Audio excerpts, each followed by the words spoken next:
Welcome to the Cellar Sessions with Beaver. Let's get this rolling.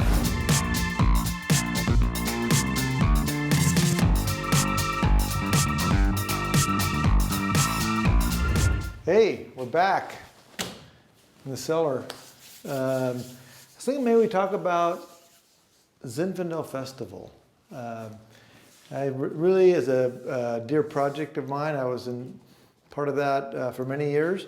It started, I believe, in 1992, and I became the chairman of the board on the festival committee.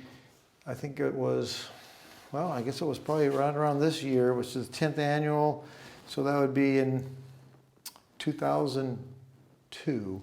And one of the things we did, and one of the things I really wanted to do with the festival at the time was to pick it up a little bit, put some artistry into the project. So what we did was we solicited artists to put in some of their work to see which one could go on a label. And it was really fun to choose the art that we might have at any given year.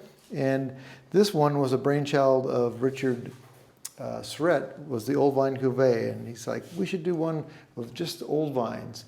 And we did. And it's kind of interesting. On the back label, it has the wineries that were here that had old vines at the time that donated this project. So there's only about a handful of wineries, really. And Cobble Creek is our vineyard, the taste room. Those vines were planted in around mid-'70s.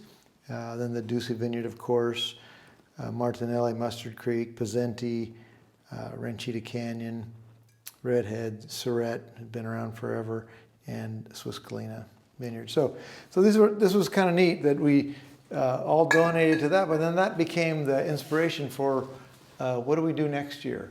And we decided, well, let's continue the blend, but let's have everybody who makes Zinfandel donate some wine. We chose 5 gallons from every participating winery, and then we chose a blend master every year. We got a different local winemaker to be the master, to put the blend together for any given year. So this one here, for example, was the 12th annual, and different art. And we would have a big auction. We'd auction off the art. We'd auction off bottles of the blend, and we'd always put on the list of wineries that were participating in it. It's quite a few wineries, and it was up to the blend master to use how much of anybody's wine he wanted to, if none at all. You know, if somebody donated a wine that he didn't like, out it goes. He didn't tell anybody. But it made some really great blends. And this was actually the patio at our tasting room. Nancy Ferris, I believe, was the artist. She worked for us at the time. And it was a fun project. And I fell in love with the big bottles. And they had a sucker every year at the auction. And I've got a collection of the big bottles from every year that we did them. They're not all here because I've taken them other places and drunk them with a lot of friends. So that's been a really fun project. Originally, the Zen Festival was a music and arts festival. It was together with the Paderewski people, Paderewski Foundation, and it was about music and the fact that Ignacio Paderewski planted some of the first Zinfandel vines in Paso Robles. So we thought it was a great way to come together and share wine and history and music. And then after, I don't know, 5 or 6 years, we decided each of our festivals needed its own identity, and we split off, and then it became just the Zinfandel Festival. In the last few years, it's morphed again to, I think it's called the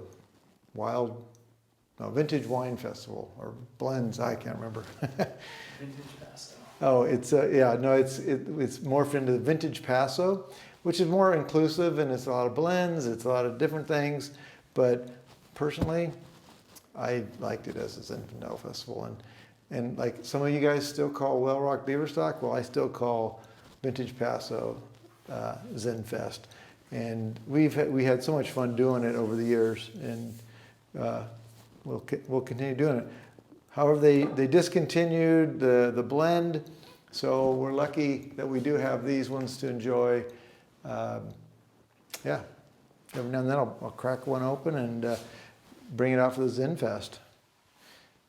And it's really, really interesting to see how well Zinfandels age. And that's probably something we're going to talk about when we get into the history of the Zen Fusion wine and how that started. And we'll be talking about that. And we'll be definitely drinking some Zen Fusion for that episode.